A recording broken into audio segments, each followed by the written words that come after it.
O nível de endividamento das famílias brasileiras atingiu o recorde de mais de 80%.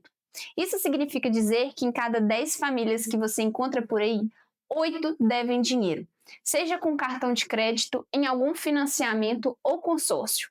E o mais preocupante é que isso não está acontecendo só com os mais pobres. O endividamento cresceu em todas as faixas de renda.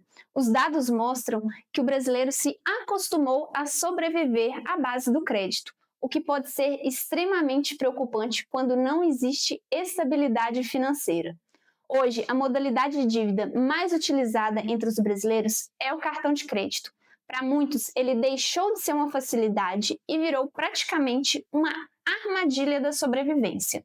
Mas a grande questão é: será que o problema é a falta de dinheiro ou é o brasileiro sendo praticamente forçado a depender do crédito para manter o seu padrão de vida? E é claro que quando a gente fala desse assunto, é importante lembrar que atualmente o Banco Central mantém a Selic em 14,5%, com a lógica de que juros altos vai ajudar a desacelerar a economia e o consumo, e assim frear a inflação. É uma medida de tentar controlar a inflação através do poder monetário. Só que aí que está o problema, porque a inflação continua corroendo o bolso do brasileiro. O governo critica essa decisão do Banco Central, no entanto, acaba não fazendo a sua parte, pois continua aumentando os gastos e buscando arrecadar cada vez mais impostos, como se fosse a solução. E enquanto isso, a população, até quando tem um aumento salarial, a inflação e os juros já corroeu esse ganho antes mesmo de chegar no seu bolso. E é por isso que muitas das vezes a população tem aquele sentimento que ganha mais dinheiro, mas consegue comprar cada vez menos.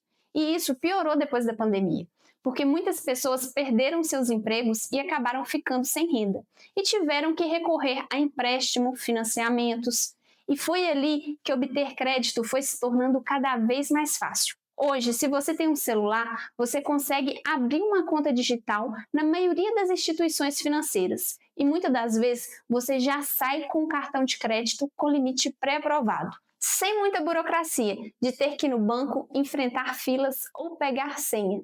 Só que isso também trouxe uma falsa sensação de poder de compra. Ah, eu tenho um limite de R$ 2.000, eu posso gastar R$ 2.000.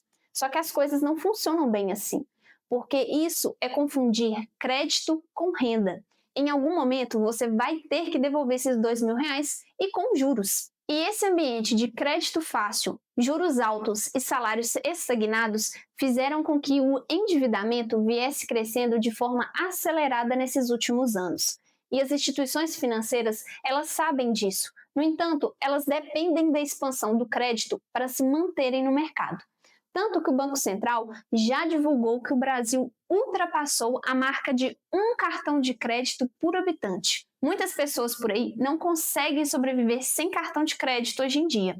No entanto, a maioria dessas pessoas, elas convivem com um sentimento de aperto financeiro constante, de que o dinheiro nunca vai conseguir chegar até o final do mês. E sair desse ciclo se torna cada vez mais difícil. E muitas das vezes, mesmo que o país mostre uma melhora nos seus índices econômicos, essas pessoas elas não vão conseguir sentir isso nas suas realidades. E é por isso que o governo começa a criar programas de inclusão financeira para essas pessoas, como é o caso do crédito do trabalhador, que é um empréstimo consignado. Ou seja, as parcelas vão ser descontadas diretamente da folha de pagamento. A ideia foi simples. Já que milhões de brasileiros estão endividados e pagando juros altos, por que não trocar essa dívida cara por uma menos cara, vamos dizer assim? Porque no cartão de crédito, muitas das vezes, as pessoas pagam aí, em média, 15% ao mês. E o crédito do trabalhador, ele traz uma taxa média de 3,2% ao mês, o que já ajuda muito, porque reduz uma parcela sufocante para uma parcela menor.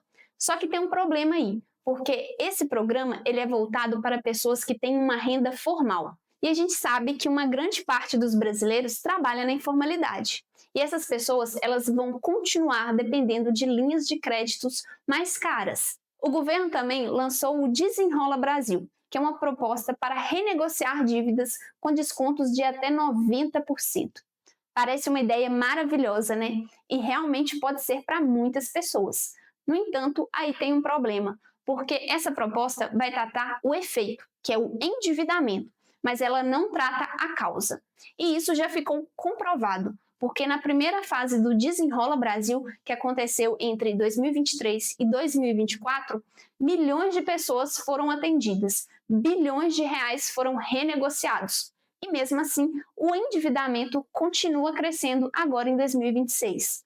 Isso porque o mecanismo que gera o endividamento, ele continua funcionando.